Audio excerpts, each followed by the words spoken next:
इस मौके पर उड़ीसा के गवर्नर, राज्य सरकार के मंत्री जी भी यहाँ उपस्थित हैं। मैं उनके प्रति भी निश्चित रूप से कृतज्ञता ज्ञापित करता हूँ। भारत एक कृषि प्रधान देश है, इसलिए सरकारों की हमेशा कोशिश रहती है कि प्रधानता को प्राथमिकता दी जाए। और मुझे कहते हुए प्रसन्नता है कि हमारे किसानों के परिश्रम ने, वैज्ञानिकों के अनुसंधान ने कृषि के क्षेत्र में बहुत प्रगति की है।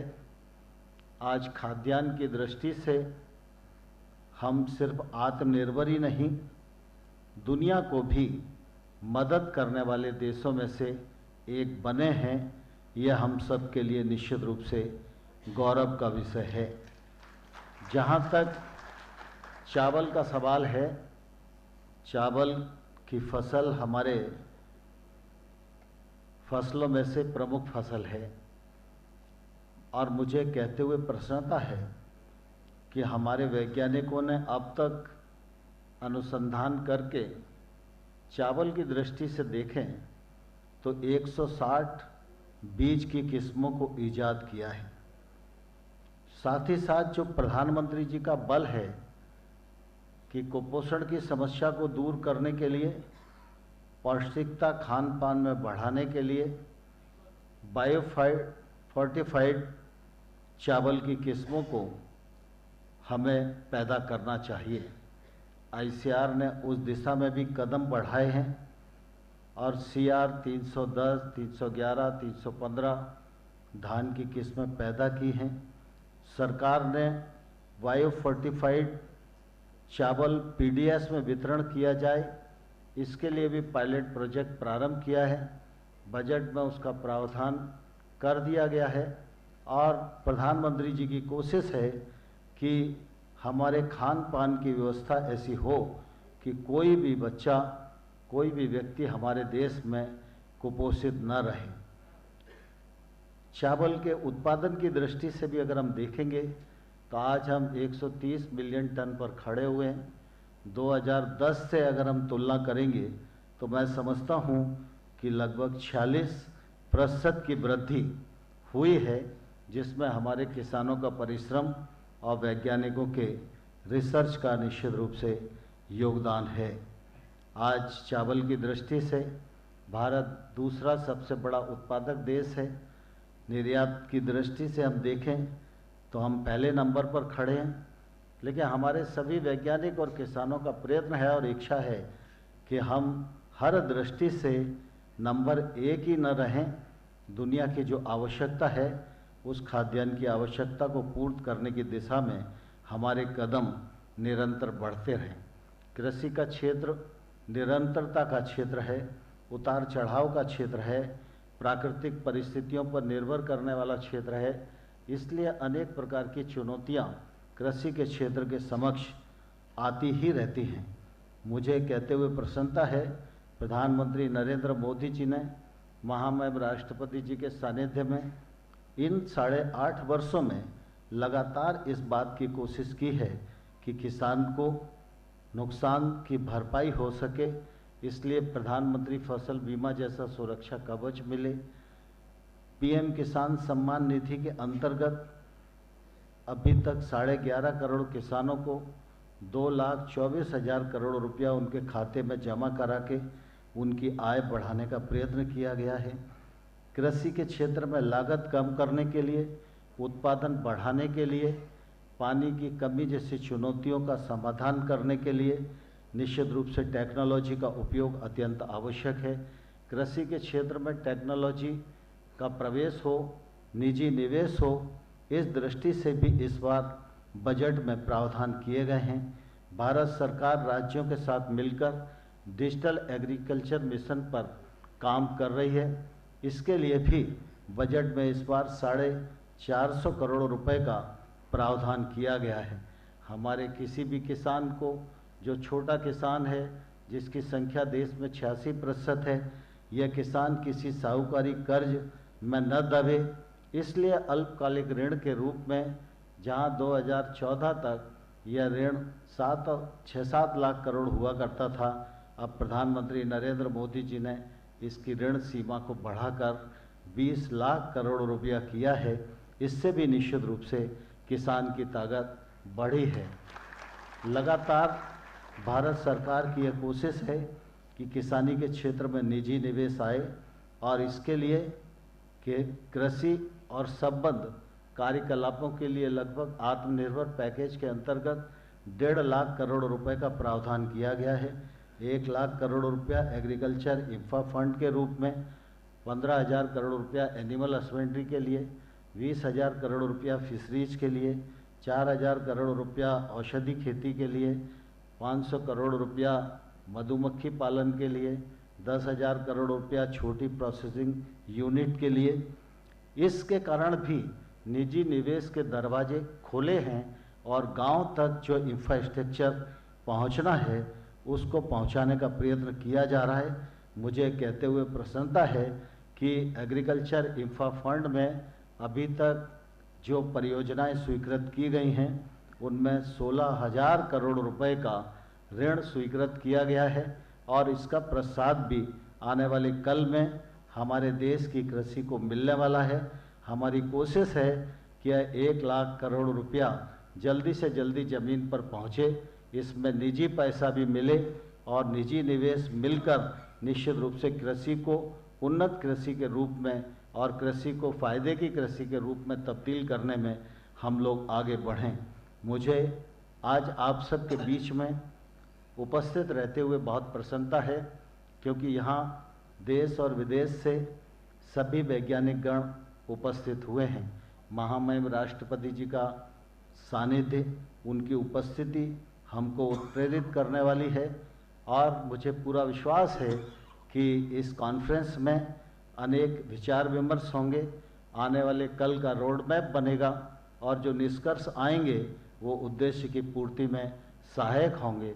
मैं इस कॉन्फ्रेंस की सफलता के लिए अपनी ओर से बहुत शुभकामनाएं देता हूं और पुनः एक बार आप सब की ओर से, मंत्रालय की ओर से महामहिम राष्ट्रपति जी का हृदय से बहुत बहुत स्वागत है, बहुत बहुत अभिनंदन है। जय हिंद, धन्यवाद।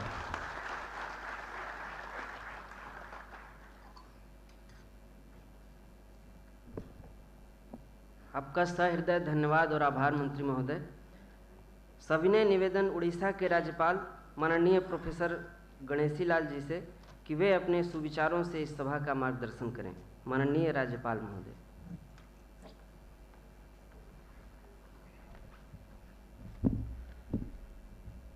जगन्नाथ स्वामी नयन पथगामी भव।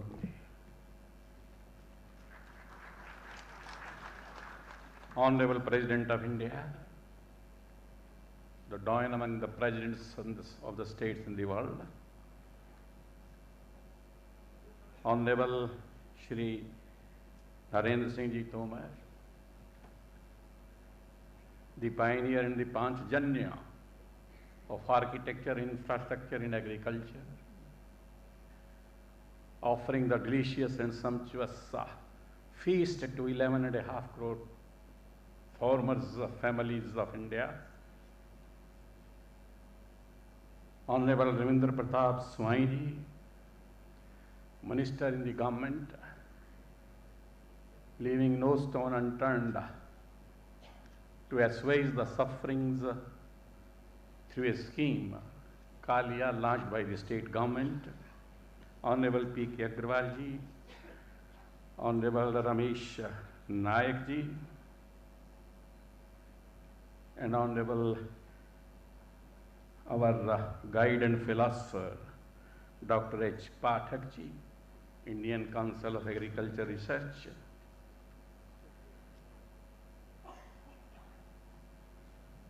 and the scientists coming from abroad of my country. I am just here only to congratulate you, to commend you on your sincere, sensitive endeavors to bring out a revolution in the field of rice production, protection. Of course, I may not mention, but I do mention through computerized modern communication facilities, employing all possible technologies, but must be under the orbit or umbrella of intuitive knowledge, you see, that you possess, you see. Of course, curbing, controlling, disciplining all the disorders and the disharmonies which the Honorable Minister has just explained, you see, maybe less labor, maybe less water, maybe less funds, etc., and limited land, etc., whatever it is. But of course, all these challenges are met by the scientists of the world today. Of course, you meet the many challenges of drought resistant and high varieties of rice also, you see. So I offer my ovations to the scientists who are present over here today, basically to the yaj in all of you, you see, which speaks that performing the prescribed duty is perfection. As far as your contribution and your efforts are concerned, you see, well, I may remind you that a handful of rice, you see, just given to Krishna by Sudama, can feed the entire humanity, the entire universe, and the entire population of the world, you see. I also remember, you see, once a child, you see, daughter departs from my home. She leaves, scatters the fruits, you see, to the parental home, and once she becomes a bride, then again she, you must have experienced, you see, she again scatters and spreads all these sweetest possible fruits to the coming house, to the in-laws' house also, you see. So as far as rice is concerned, you will excuse me if I say that it is not a food, it is a fruit, you see. Patram pushpam phalam toyam yo me bhakteha prayachyati. Lord Krishna speaks to Arjuna. छिलके से ही तो निकलता है चावल, छिलके से ही केला निकलता है, छिलके से ही आम निकलता है, छिलके से ही अनानास निकलता है, छिलके से ही एप्पल निकलता है, तो छिलके से ही चावल निकलता है. So it is a fruit, of course, no doubt. You see, therefore two small feasts of rice, you see, given to Lord Krishna, can feed the whole of the world. That is what the Honorable Minister was speaking to us, that we are exporting, and the time is gradually coming, you see, we will feed the whole of the world also, you see. If the invisible virus can try to swallow the world, you see, and I of course admit, and you will agree with me, अगर नीलकंठ ने कालकूट ना पिया होता तो sea food खाना बंद हो जाता. अभी और कोई नीलकंठ तो आने वाला नहीं है, इसलिए of course the people shall have depend upon only on patram pushpam phalam toyam, and the time is gradually coming, you see, and India will take the lead in that direction, you see. Therefore, the scriptures, my scriptures speak and they analyze, you see, that senses are greater than the mind. Senses are greater than the body. Mind is greater, higher than the senses. Intellect is higher than the mind, you see. Soul is higher than the intellect. And internal potency that is even higher than the soul, you see. And Brahm is higher than all of this. And the scriptures speak that anna, this chaval, this rice is Brahma, you see. And also Lord Krishna speaks, annat bhavanti bhutani prajanyatan sambhavaha yajjat bhavati prajanya yajjaha karam samudhva. What is this yajja? That is the intuitive knowledge, you see, which in deliberation, in coming deliberations, you will be deliberating upon, meditating upon, reflecting upon, thinking upon, and musing upon in the times to come, or in your 2 days, 3 days conference, whatever it is. You will certainly give a thought to it, you see, that yajja is what? Yajja is, of course, no doubt, you see. And therefore, The people in the world are speaking the slogans, you see, aham annam, aham annam, aham annam, aham annat, aham annat, aham annat. Main hi anna hu. All the human beings and the other, whatever the living or non-living articles are there, they live on food grains, you can say, but I say that they live on fruits, you see, and rice is, of course, no doubt a fruit, you see. Therefore, not speaking much, you see, because I don't know much of the things, but the time will certainly come, you see, when India will be feeding not only as far as the nutrition problem is concerned, India will not only be feeding the Indians only. Today we are very much concerned about the 11.5 crore families, you see, families of the farmers, you see, particularly the children also, that their nutritious elements should be strong enough to meet every challenge in the world, you see. But we will be there, you see, to feed the whole of the world in times to come. That is very much assured, and nobody can. I can't make a prophecy, but this is going to happen, you see. I don't know what will be coming very shortly, that the seafood will not be perhaps permissible to the persons, you see. And people will forget about eating beef and etc., everything, because these are the products of the divine, you see. Divine dwells in them, and how can I afford to have divine in my stomach, you see? It is in my heart, you see, that dwells in my heart. There are two hearts. One heart is for the circulation of the blood, but the other heart is sensitive, sincere, and supplies me with intuitive knowledge which meets all the challenges. Not saying much, paying my ovations to all of you over here. Vande Utkal Janani Bharat Mata ki jai.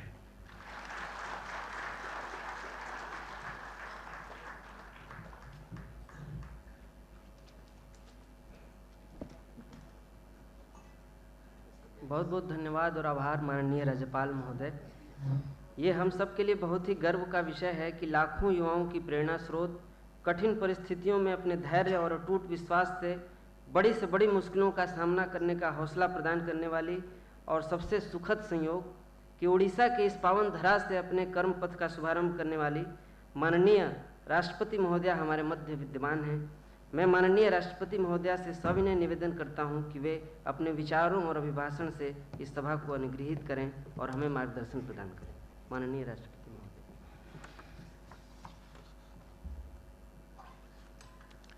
नमस्कार।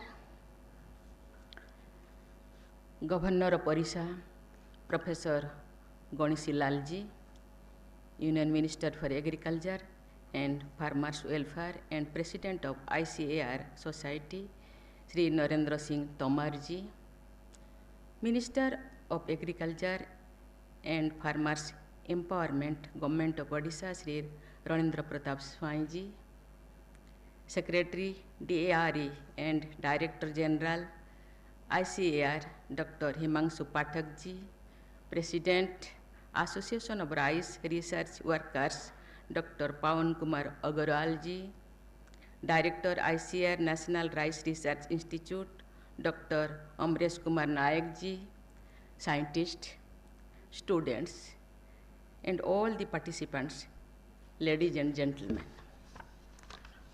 I am happy to be here with you today. I am glad to see young scientists, especially women, among you. You have gathered here to participate in the second Indian Rice Congress, which will, over these 4 days, discuss a variety of topics related to this important grain. It is heartening to see a gathering of talented scientists who invest their time and energy for rich research, rice research, and also for Indians' food security and livelihoods. There is no need to underline the importance of rice before this audience.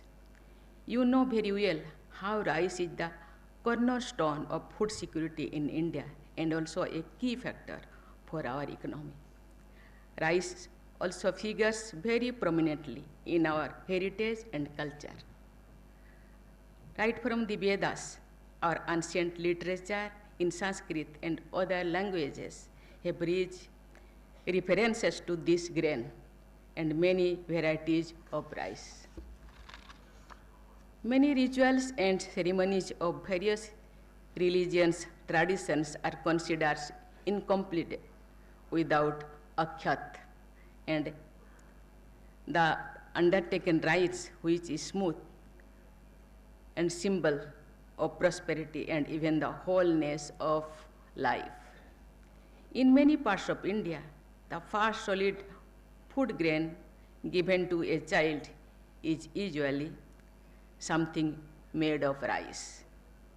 It also features in famous legends and myths. I am sure you remember many tales, such as the one about Sudama's rice, which underlines the bonds of love between old friends. Rice is rightly called the grain of life. It arguably feeds more people than any other comparable food grain, especially in Asia. India, of course, has been the biggest exporter of the grain, helping people in other parts of the world ensure basic food security and also letting them savor different rice varieties. Ladies and gentlemen, though India is the leading consumer and exporter of rice today, the situation was different when the nation became free.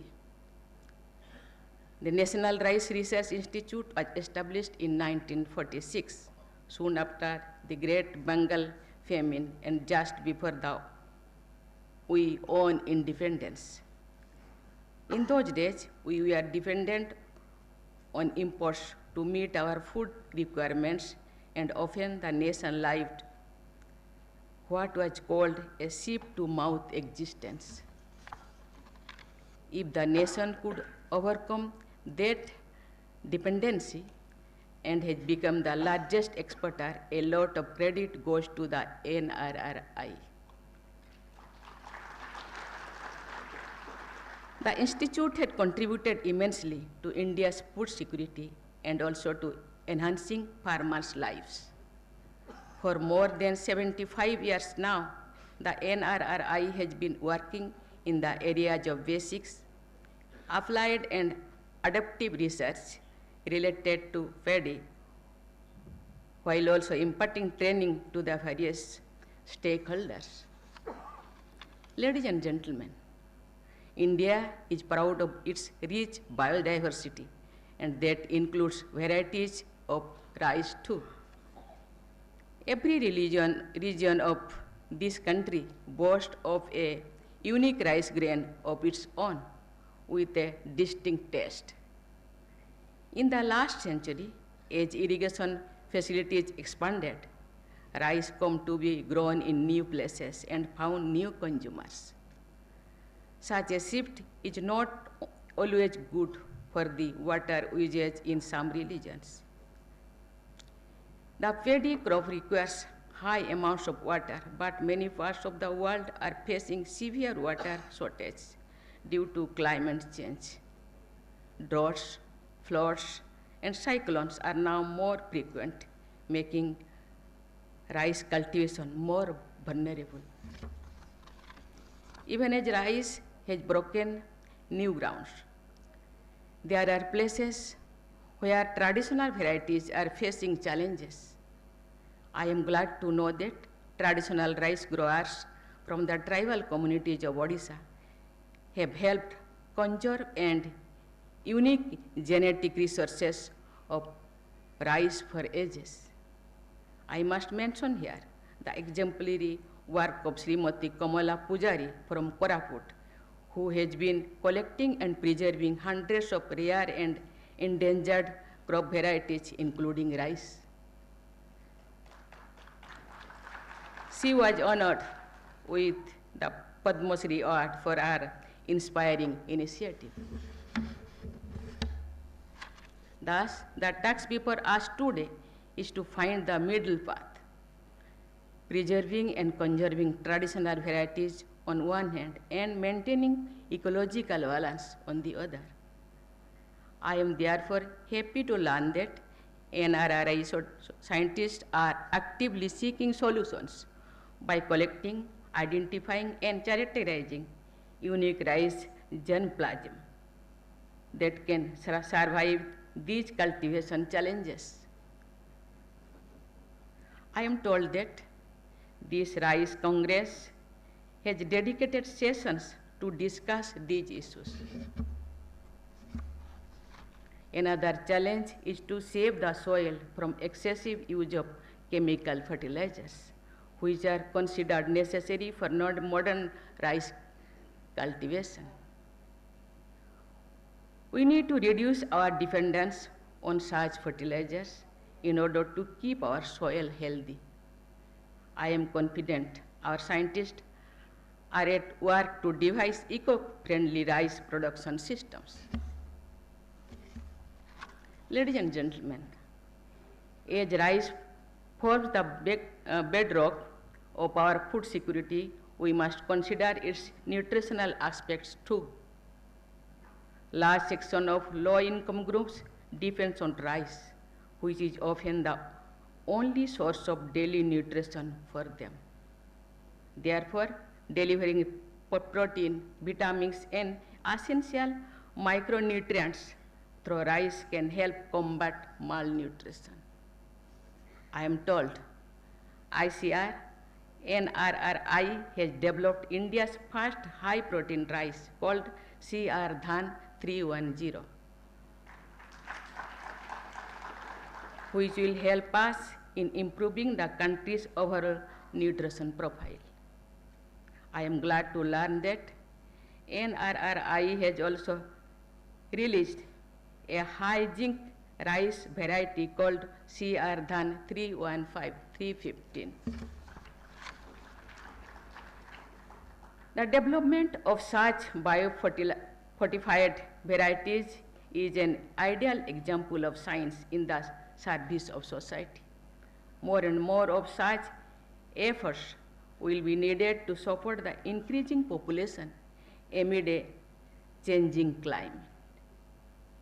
I am confident that India's scientific community, including those present here today, will rise to the challenge.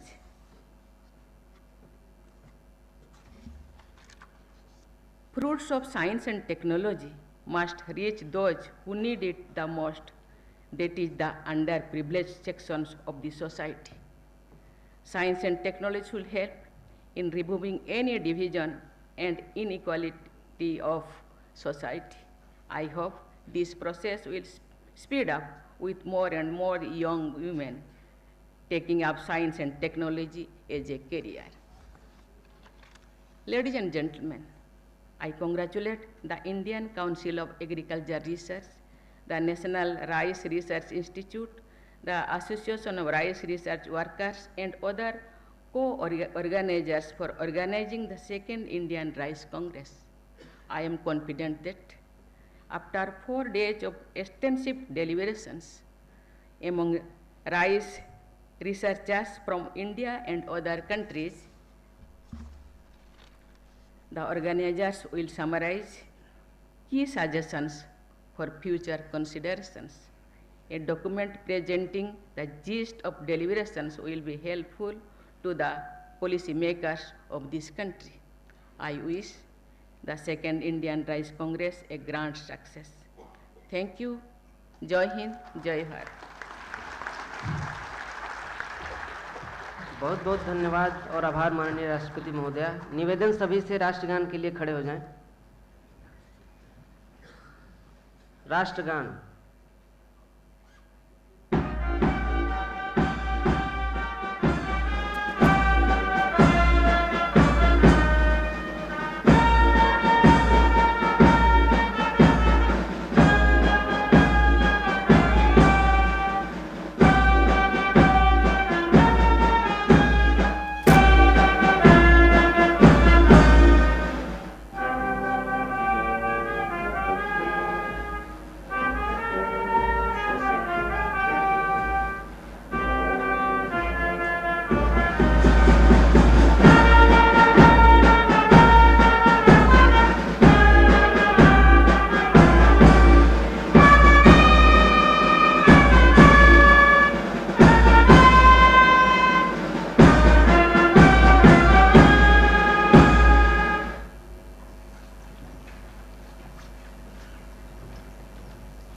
कि माननीय राष्ट्रपति महोदय मंच पर पधार रहे हैं।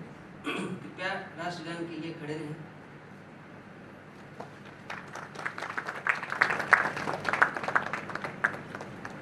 राष्ट्रगान।